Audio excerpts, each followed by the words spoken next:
reminder, before operating electrical power equipment, need to take off any jewelry such as ring, wristwatch, or tie for safety.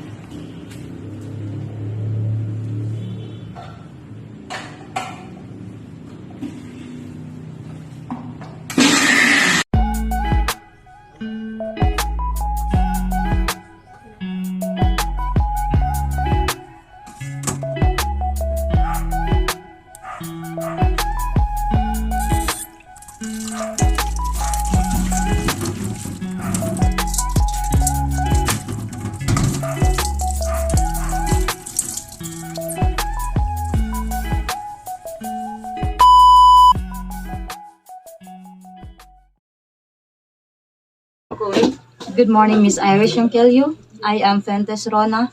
I am Gisa Guerra. I am Keen Galindo.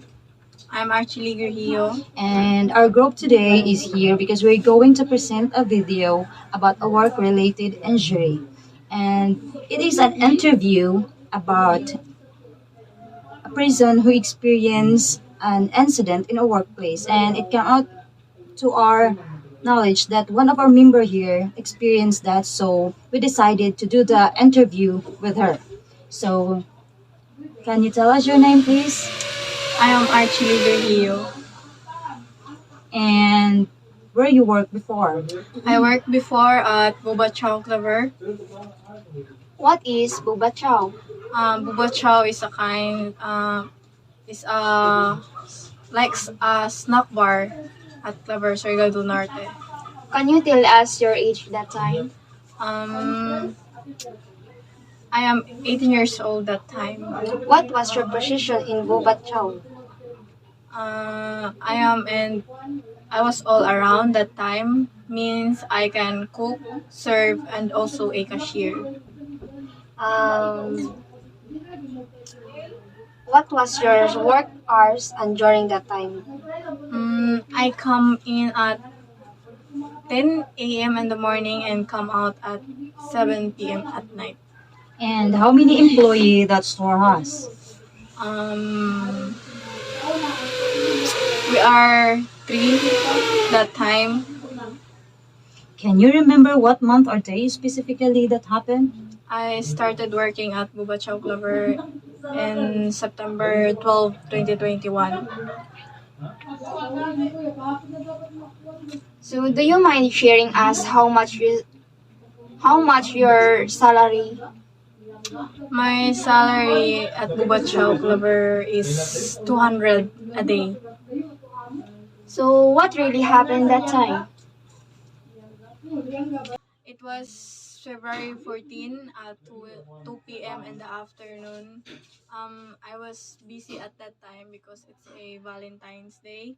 So I was cooking that I was cooking takoyaki, and the ingredient was watery, so that when I put the ingredients in the takoyaki maker, the oil was splashing or comes out. So I get burned in my hands before. What type? Does management has a protective equipment for employees? Yes, we have a protective equipment like apron and a hairnet, or we have protective equipment like apron, gloves, and hairnet.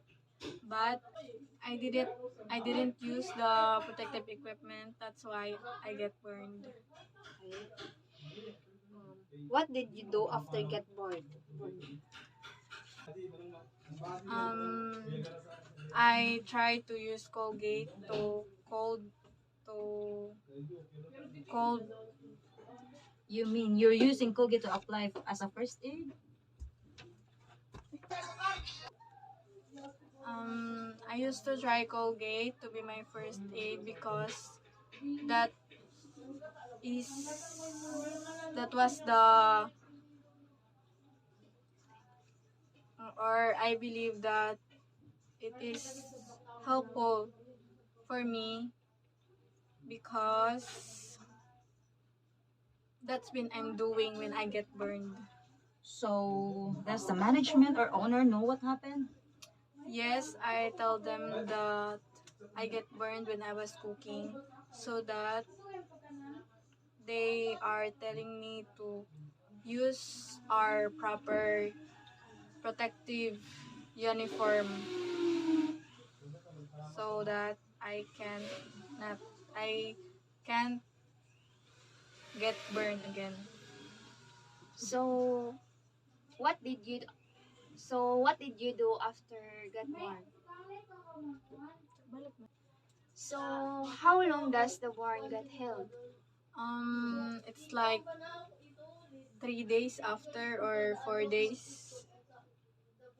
So, So does the owner give you another medicine for the burn aside of the Colgate that you applied? Yes, my employer gave me a medicine because she is also a nurse, so she is know how my burn is get it- held faster. so what you learned from it? I learned from it that when your employer gives an instruction that we always use our protective equipments when we are cooking, that so that we're not get into incident or injuries or get burned. So we listen and Our instructions. follow the instruction that given to us by our employer. So thank you, Miss Archel Guerrillo, for sharing your experience about that and for the summary of our interview presentation about the work-related injury. It is very important that we are going to follow the safety protocol of the establishment, especially if you are working, to avoid any incidents. Uncertainties happens because all of those equipments are very useful, not just only for ourselves but also to our co-workers and for the establishment that we are working.